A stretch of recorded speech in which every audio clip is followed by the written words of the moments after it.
Dans cette vidéo, il est question de la création de Joseph Haydn. Je t'explique l'essentiel sur l'œuvre et sur le compositeur.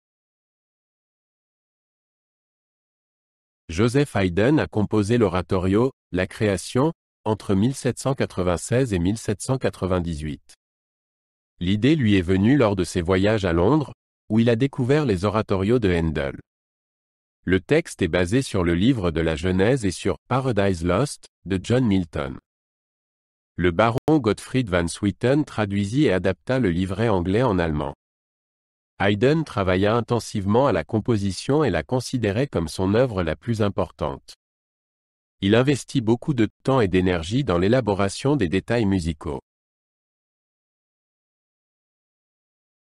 La création est divisée en 3 parties qui racontent l'histoire biblique de la création.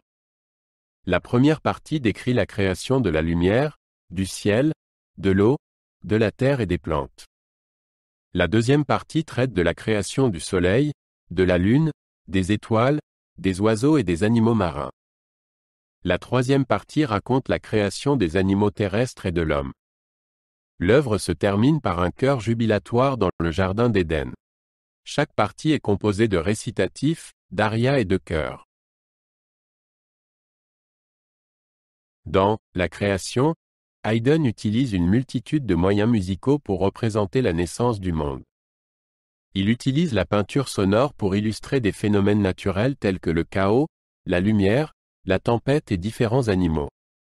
La représentation du chaos au début de l'œuvre et le moment où la lumière apparaît sont particulièrement célèbres. Haydn utilise l'orchestre de manière créative pour obtenir ces effets. Il crée un univers sonore qui donne vie aux merveilles de la création. Dans « La création », tant les solistes que le chœur ont des rôles importants à jouer.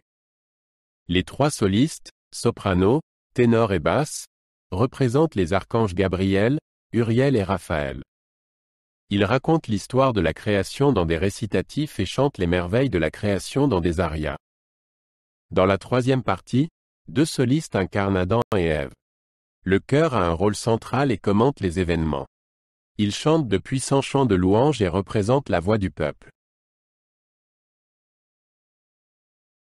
Le langage musical de Haydn dans « La création » est varié et expressif. Il combine des éléments du baroque avec le style classique. Les airs sont souvent d'une grande beauté lyrique, tandis que les chœurs sont puissants et majestueux. Haydn utilise une harmonie riche et des techniques d'orchestration innovantes. Il crée des contrastes entre des scènes tendres et pastorales et des passages dramatiques et puissants. La musique est d'un bout à l'autre d'une grande expressivité et d'une grande imagerie. La première représentation publique de « La création » a eu lieu le 19 mars 1799 au Burgtheater de Vienne.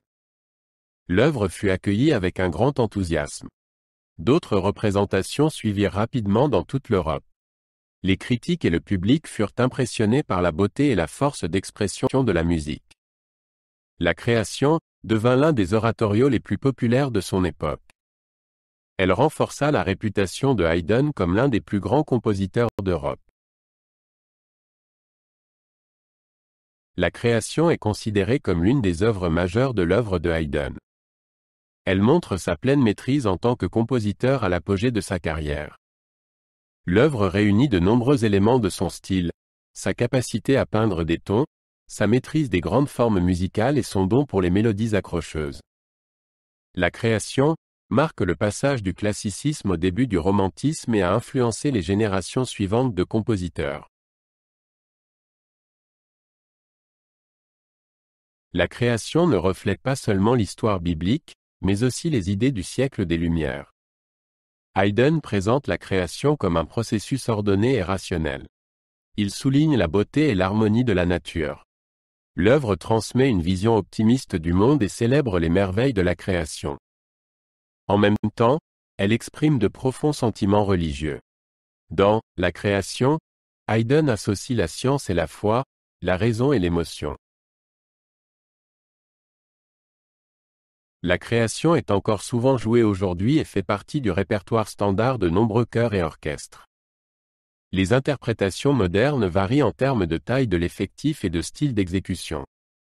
Certains chefs d'orchestre préfèrent les grandes interprétations romantiques, d'autres misent sur des exécutions historiquement informées et avec des instruments originaux.